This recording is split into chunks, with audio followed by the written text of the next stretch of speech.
రాజకీయాలైన చూడుర్రి 20 ఏండ్ల సంధి కంపెనీలో పనిచేస్తున్న ఉద్యోగికి 10,000 కూడా పెంచరు. గదే బయట కంపెనీలో 10 ఏండ్ల ఎక్స్పీరియన్స్ లేనోళ్ళని కూడా పట్టుకొచ్చి 20 ఏండ్ల ఎంప్లాయీ కంటే ఎక్కువ జీతం ఇచ్చి తీసుకుంటారు. మళ్ళా అందరు చేసేది గదే పని. రాజకీయాలలో కూడా గదే తీరున్నది కదా ఇప్పుడు. ముందొచ్చిన చెవుల కంటే వెనుకొచ్చిన కొమ్ములు వాడి అన్నట్టు నాటు సందు ఉన్నోళ్ళ కంటే నడుమంత్రాలు వచ్చినోళ్ళకే పెద్దపీట వేస్తుండ్రట అధికార పార్టీలా. కాంగ్రెస్ పార్టీ సీనియర్ లీడరు తాజా ఎమ్మెల్సీ మాజీ మంత్రి జీవన్ రెడ్డి సార్ కు దుర్దినాలు నడుస్తున్నాయట.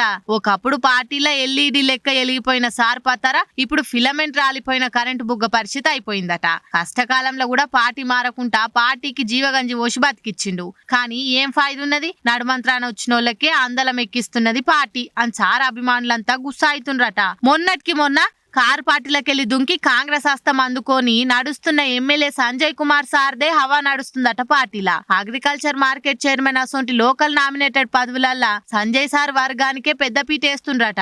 మొదటి సంధి పార్టీలున్న జీవన్ రెడ్డి సార్ వర్గం వాళ్ళకు ఏ మార్గంలో కూడా పదవులు లేకుంటే చేస్తుండ్రట. ఊరంతా నావోలే గాని ఈ టేటు రమ్మన్నోలే లేరన్నట్టు సార్ను పిలిచి పీటేసేటోళ్లు లేరట. సంజయ్ ను హీరో చేసి నన్ను డమ్మింగ్ చేస్తుండ్రు, పార్టీని నమ్ముకొని కష్టపడ్డందుకు బాగానే శాస్తి చేసిండ్రని జీవన్ రెడ్డి సారు మస్తు బాధపడుతుండట. పెద్దలు జానారెడ్డి సార్ కు చెప్పుకొని పార్టీలో జరుగుతున్న అన్యాయం మీద జానారెడ్డి సార్ ను కలుసుకొని కడుపులున్నదంతగా అక్కిండట. పాపం ఏం హాలత్ అయిపోయింది మా జీవన్ రెడ్డి సార్ది అని జగిత్యాల కాంగ్రెస్ క్యాడర్ వాళ్ళు కూడా లీటర్ల కొద్ది కన్నీళ్లు గారుస్తుండ్రట.